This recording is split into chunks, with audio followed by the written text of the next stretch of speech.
CNN, Defense Secretary James Mattis received permission from the U.S. military after retiring from the Marine Corps to work as a military advisor to the United Arab Emirates, newly disclosed Pentagon records show.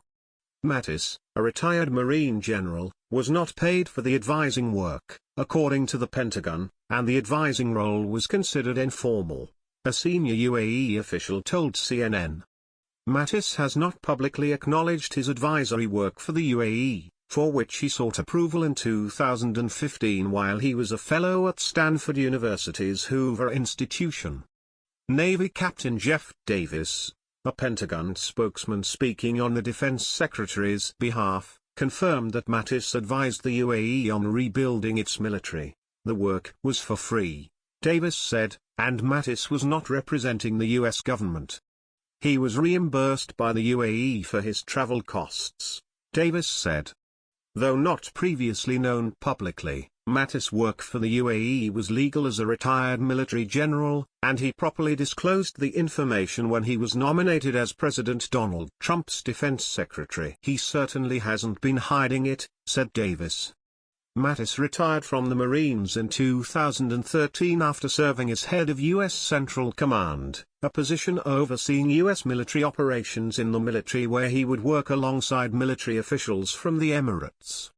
His request to work for the UAE was disclosed through records provided by the Marine Corps in response to a Freedom of Information Act request submitted by the Project on Government Oversight, which sought records of retired military officers requesting employment with a foreign government.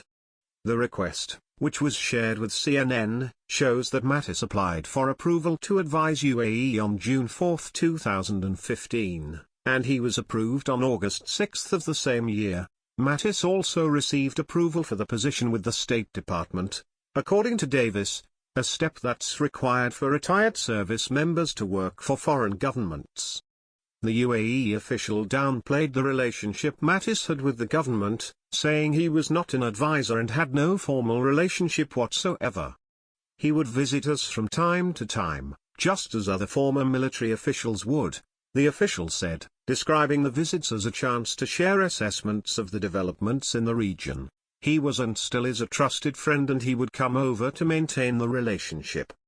Mattis visited the UAE about 3 times over the course of several years, the official said, sometimes meeting with Crown Prince Sheikh Mohammed bin Zayed Al Nahyan. Davis said Mattis followed all proper procedures to disclose the work, including listing it on his disclosure form to the Senate Armed Services Committee, which is not made public, and on the SF-86 security clearance form. Mattis was not required to list the advising work on the financial disclosure form that is made public, which he filed with the Office of Government Ethics when he was nominated as Defense Secretary. A NOJ official said that travel reimbursements for officials who are out of government do not have to be disclosed. Mattis inquired with OJ about disclosing the work when he was nominated, Davis said, and was told he was not required to. But watchdog groups argue there should be greater disclosure for government officials working for foreign governments. Mandy Smithberger, director of Pogo's Strauss Military Reform Project, said even Mattis' unpaid role raises potential conflict of interest questions. High-ranking military officers are regularly called by the Department and Congress to provide advice on national security issues with the assumption that their sole loyalty is to the interests of the United States, she said. As Congress focuses on whether current laws are sufficient to make foreign influence transparent, they should also consider requiring former officers to publicly disclose if they are working for a foreign government. Mattis is not the only high-ranking retired Marine to seek employment with a foreign government, according to the Marine Corps records. John Kelly, a retired 4-star Marine general who is now White House Chief of Staff, was granted permission to work as a senior course mentor for the 2016 Australian Defence Joint Task Force Commanders Course. Kelly included the position on his government ethics form, stating he would receive income for the position, when he was nominated as Homeland Security Secretary. Retired General James Jones, President Barack Obama's first national security advisor, was authorized to work for Iron Hand Security after leaving the administration. a company he runs that has a pending contract with the Saudi Arabian Ministry of Defense. He now heads the retired Major General Arnold Punero, a defense industry consultant and member of the Pentagon's Defense Business Board, also received approval to consult for Iron Hand security. The UAE is currently embroiled in the middle of a dispute between Qatar and other Gulf countries. The UAE, Saudi Arabia, Egypt and Bahrain are boycotting Qatar over accusations of support for terrorism. UAE is also considered one of the closest US allies in the Middle East.